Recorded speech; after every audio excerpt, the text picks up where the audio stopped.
All right. There's one more thing I want to get across to you before you actually start getting into the actual course, which is how much should you invest into YouTube automation? And I think this is really a good thing to talk about before you even get started, because you have to put that clearly inside your mind and you shouldn't be overspending. So I just want to go over a few guidelines I would recommend when you're starting out on YouTube automation. The first one is that I recommend you invest or set a budget aside of $3,000. And essentially, this is just a set budget, like $3,000. And I would recommend sticking to that budget.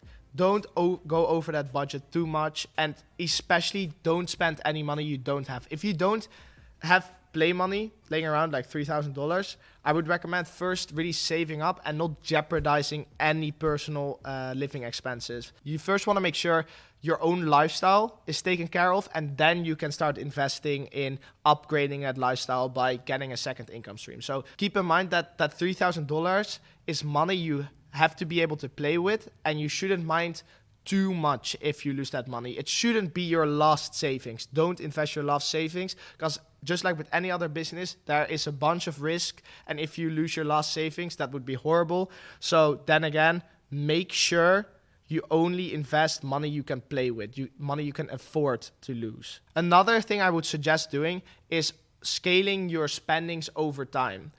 In the first few months of YouTube automation, you will make a bunch of really, really stupid mistakes. You will choose the wrong video editor, you will hop into the wrong niche and spend a bunch of money in the wrong niche and basically fail there.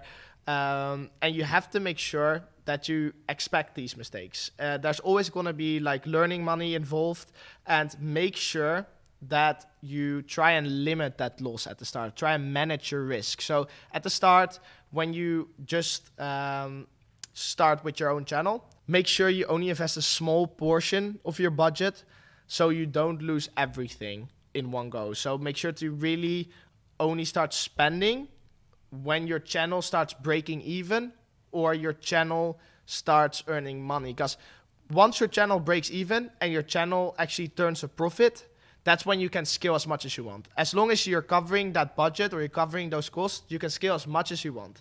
But before that, please make sure you manage your risk and scale up those spendings in the long run. So I would recommend maybe spending around $600 a month on videos.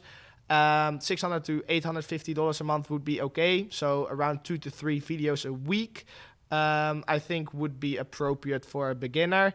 And then I think if you only spend around $650 a month, you should probably be lasting around 4 or 5 months, and that should be enough for you to see success in YouTube automation. The last thing I want you to keep in mind is that this will be an exponential process. So essentially, you will be making a loss for a long while, and then all of a sudden, it will shoot up. Just like with any other business, it takes a long run before you see success. So it's essentially the 80-20 rule. Once you start uploading and one of the videos takes off and goes viral, you will immediately earn back all your investment. That's it. Like overnight, you will probably earn easily $3,000 from a video if it really gets a few million views. So keep that in mind.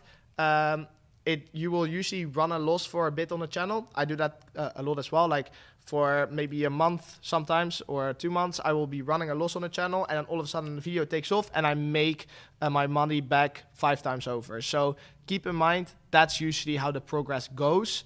But don't let that make you overconfident. Make sure to only spend within the money you can lose. So don't overspend on YouTube automation. So only when you don't jeopardize your personal lifestyle, you can keep investing. So yeah, I hope that bit of transparency and bit of honesty will really help you. Don't be too afraid to, of course, invest, but just make sure you're cautious. As with any other business or any other investment, you have to make sure you're playing it a little bit safe and you're managing your own risks. So anyway, thank you very much for watching, and I'll see you in the next video.